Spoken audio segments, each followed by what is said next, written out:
guys? Long time no see.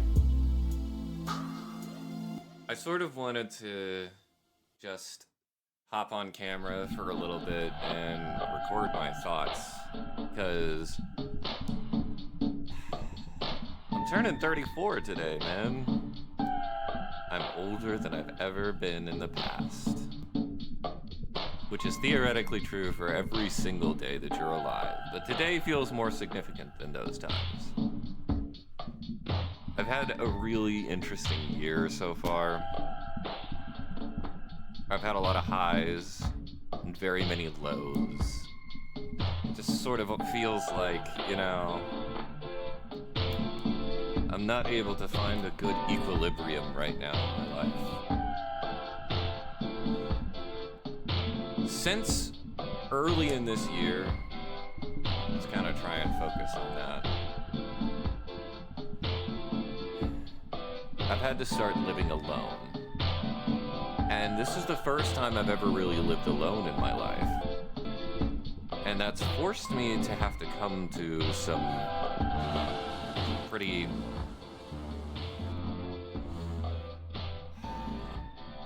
interesting places. Since I started living alone, I've started feeling more lonely than I used to. And I guess that makes sense. I'm, physically more alone than I've been in a very long time. But even though I am physically more alone in my living space, I've realized that my loneliness doesn't come from there not being someone here. It sort of comes from the fact that I don't ever feel like I can be myself around people that I am around. Because even though I am living alone, I've been going out more. I've been picking up new hobbies. I have been, taking care of myself, working out, generally feeling better. But I realized that without having someone around to actually authentically speak about what's going on with me, or just physically be in the presence of someone who cares about me, I've started to feel a sense of ennui. And I've noticed that that's been happening.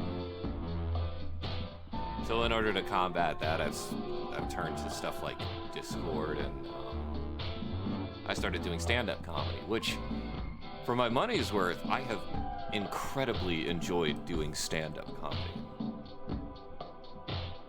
I haven't even done that many shows, but every time I go up on stage, something feels very right. Just commanding the audience's attention and making people smile and telling real stories about myself. It helps me feel like I'm making a connection with people, even though it's sort of like a loose connection. You know what I mean?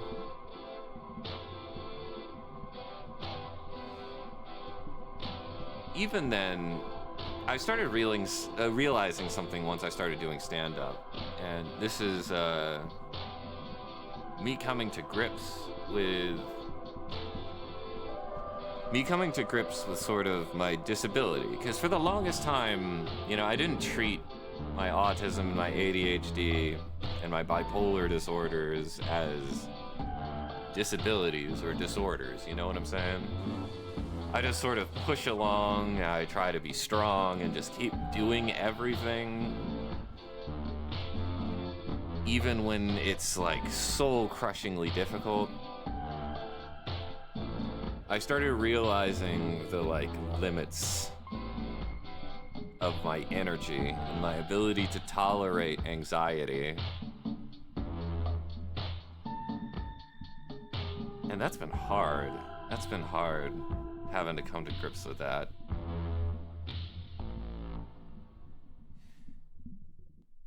Let me give you an example. Last week, I had a couple of shows that I had booked that I wanted to go to. I managed to go to one of the shows and perform. After that, I went to the other 3 shows that I had scheduled myself to go up to. But when I got to the venue, I could not relax for the life of me. I couldn't relax. I couldn't be present in the space. I was terrified to go up in a way that I hadn't been before. And I feel like that's holding me back from doing something that I love. But I don't really know what to do about that. Because I've taken medication for anxiety and stuff like that, but it doesn't help usually. Anxiety medication, it makes you feel more stable and less anxious, but it doesn't give you the motivation to do. You see what I'm saying? And I can't sit here taking Adderall every day. It's gonna absolutely destroy me. Like most medications do when you take them over and over and over again. I don't know. I've been looking into something called beta blockers recently because I read somewhere that it helps prevent you from pumping too much adrenaline or getting too nervous before you perform. And that is something that a lot of performers take. I'm wondering if that's a good idea. I wish there were a way to address my issues without having to resort to medication. It's one, it's expensive, and 2, it requires your dependency upon a material that is not always going to be available. And I have a lot of methods in place to deal with anxiety without medication. I mean, for God's sakes, I've done shows. I just usually am anxious all the way up until I get to the point where it's time to talk or do the program, you know what I'm saying?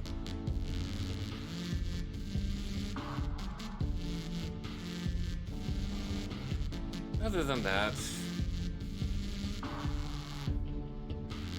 I've been trying to reach out to people and be more present in people's lives. I feel like I've spent the last 4 years just kind of making my own bubble, kind of staying in it. And that bubble, yeah, it was I was participating in a bunch of esports stuff. I was going around, I was doing shows, I was doing tournaments. I streamed a lot, but if you haven't noticed, in the last few years, I've almost completely stopped streaming or trying to be in the public consciousness at all. And that's because, frankly, I don't really want to be famous. I've never wanted to be famous. I just want a few people to see my skills, my acting, my jokes, whatever performance I have for them, and just appreciate it. And hopefully I can change a few minds to be more open and inclusive to other people.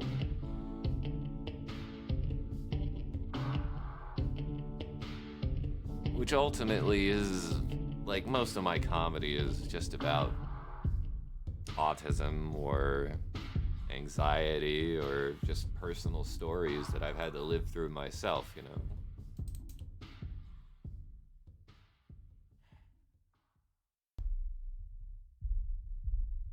I don't know. 34 is a weird age to turn. I feel very old, but I'm not. I'm actually pretty healthy. And my life hasn't been going awfully. And yet, for some reason, there's just this constant existential dread that I think just comes from the whole situation in America and all that. I really don't know how some people do it. It's like, I'm extremely sensitive to when people are being treated unfairly. And it makes me upset actively when people are being like tread upon, or when people aren't going out of their way to empathize or no, excuse me, to empathize or accommodate people when it wouldn't take that much effort.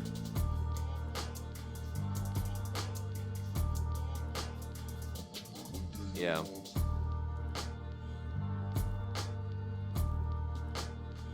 It does feel sometimes like the world isn't really made for your personal sensibilities, and while you are able to live in it and thrive in it, there's just a callous eye always turned down towards you, waiting for you to make a mistake because you don't fit in 100%.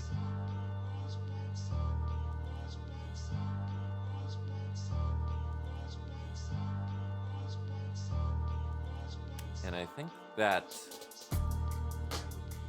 contributes to that feeling of loneliness too. Even though in reality, I mean, I have friends, I have family. I'm talking to people more than I ever have in my life. It's just, there's a level of intimate connection that people seek that isn't always available to everyone. Requires a sort of investment, you know, of time and energy and faith in one another and your goodwill towards each other. And I don't feel like I've built that up in a bunch of people yet, or at least I don't feel like I've built it up to a satisfactory degree with anyone other than like my partner. That's a very isolating feeling.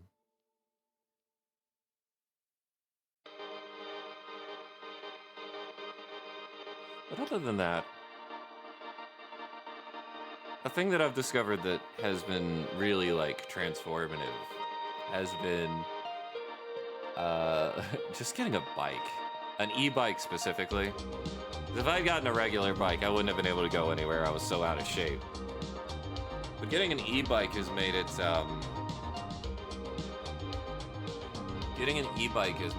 a lot easier to traverse my area for cheap, and allowed me to sort of circumvent all of Atlanta's dumbass parking fees. Like, seriously, man, like, I'm not gonna go pay $20 to park in Midtown and then pay $50 for a single person's meal, you know? Like, I don't understand why anybody would do that. No wonder all those businesses in West Atlanta are closing up.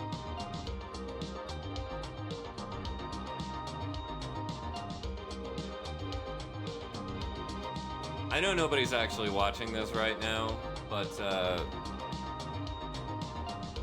I just wanted to record this just because, like, I wanted to take stock of where I am. I'm about to take an interview for the first time in 7 years for a management position soon. That's going to pay better than the job I have right now. And part of my 10-year plan was to, you know, work in public service until the point where I had my student loans forgiven. And I've been paying on my student loans for 8 years now. I was about 2 years away from public loan service forgiveness.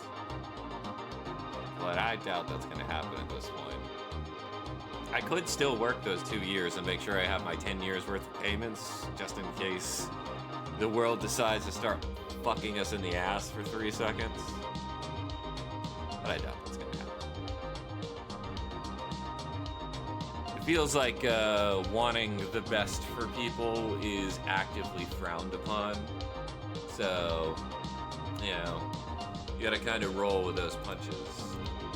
But this position will pay me more. It should allow me to be more stable, and when I'm more stable, I should be able to afford to go out to more shows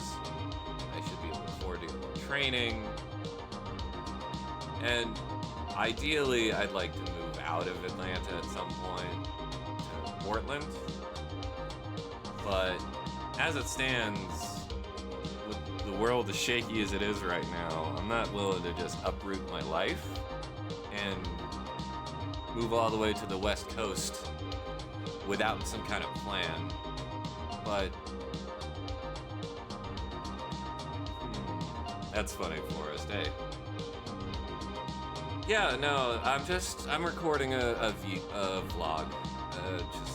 I didn't expect anybody to show up. So yeah, thanks for wishing me a happy birthday. Where was I? Oh yeah, I'm not gonna move to Portland without a plan. Problem is that I work in the entertainment industry. There really aren't a lot of jobs for that over there that pay well or are hiring. Luckily though, if I get this job, it's a production manager job. I'll put management on my resume. It'll give me access to skills that'll make me infinitely more hireable. And frankly, I don't foresee production management becoming an AI-related task. It requires too much of a personal touch and too much customer relations. So it'll economy-proof my work. Before I hopped on the stream, I just finished riding down the Beltline on my bike.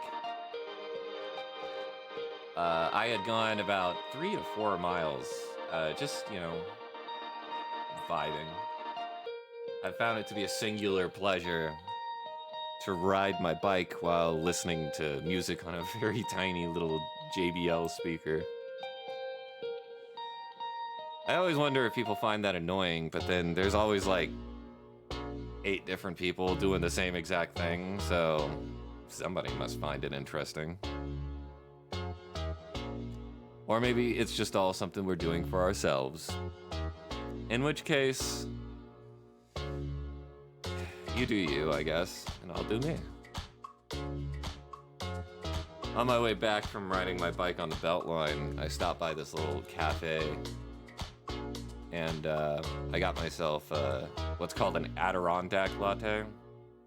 It's just a latte with ginger, what was it? I think lilac, and one other thing, and turmeric. I keep getting those, they're so good. Not too sweet, not too savory. I find as I get older, I have less of a tolerance for overtly sweet things. Maybe that's my body telling me to prevent myself from getting diabetes, right?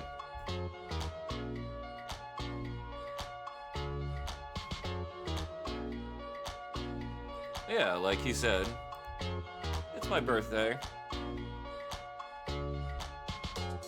I don't really have any plans. I might go to an arcade later. It'd be nice to hang out with someone, but it's also a Thursday. So, I don't expect anybody to make themselves free and available for me.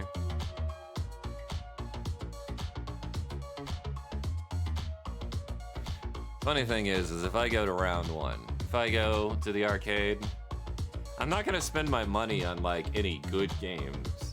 I already know very specifically what I want to spend my money on, and it's they have this Castlevania themed. It's not pachinko. It's one of those like ball rolling machines where you like try to get it. It's basically pachinko, and then when you get the metal ball into the jackpot, it'll throw out a bunch of coins, and the coins stack up, and then you're trying to get it to push off all the coins and the cards that are in the machine, so you can trade them in for tickets. I fucking love those things. That's like my lizard brain telling me, Aaron, never go to Las Vegas. You will lose all your money on gambling. That's how I know I'd be a gambling addict. If I could limit myself to these $20 transactions. Now, even intellectually, I know, look, I'm never making my money back on this. The reason why I'm paying $20 for 100 tokens is so that I can waste my time hoping to get maybe a couple thousand tickets.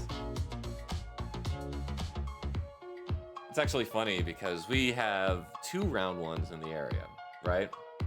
And one of the round 1s was located in Stonecrest. And at Stonecrest, they used to have the tickets on the machine more in line with the advertising on the machine itself. So the machine will say 1 coin, 1 ticket. And so I had a method with one of the machines in the Stonecrest one where I was able to consistently get a jackpot every single swing of the little pendulum where it releases the pachinko ball. And every time I got a jackpot, it would unleash like the rest of the coins in the machine and push them all out. And by the end of like the next 3 days, I came in and I'd spent almost like $100 on tokens, getting like, I think it was 5 million tickets. I used those 5 million tickets to buy an arcade stick, and they got so pissed at me. They got so pissed off, guys. They made me sign a paper that said that I wasn't cheating.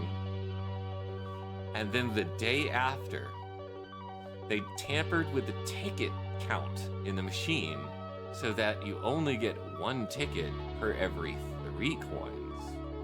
So they made sure that nobody could make 1 million tokens anymore.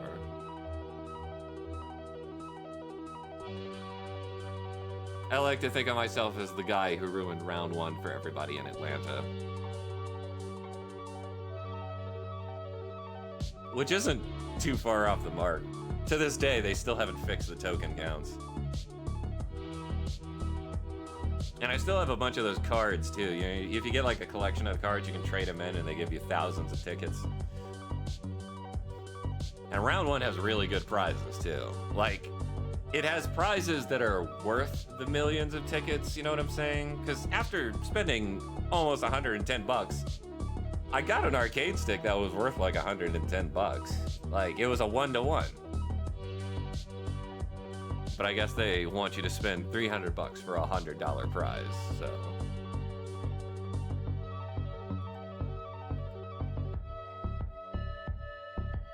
I'll be honest, this has been really uplifting for me to do this. It just, I know I'm just talking to myself, but just getting this all out there and talking has been relaxing in a way. So thanks for coming through, or not coming through. I'm gonna upload this vlog to my YouTube page. You're more than welcome to come through and take a look at it. I mean, I'm gonna leave it up on Twitch too. And I'm probably gonna upload a snippet to like Instagram or something. But yeah, that's really all I wanted to say. Thanks so much, guys. I was about to like hand it over to someone else, but of course I don't have like a co-host or anything. I think it would be fun to do a podcast at some point. I am a fucking 34-year-old white dude. You know how women have a biological clock that tells them they need to have a baby? Well, with middle-aged white men, we have the same biological clock, but for making a podcast with 3 other white dudes about like IPAs or some shit. But yeah, I'm gonna go ahead and sign off here, and I hope you all have a lovely day, and happy 34th birthday to me. Signing off.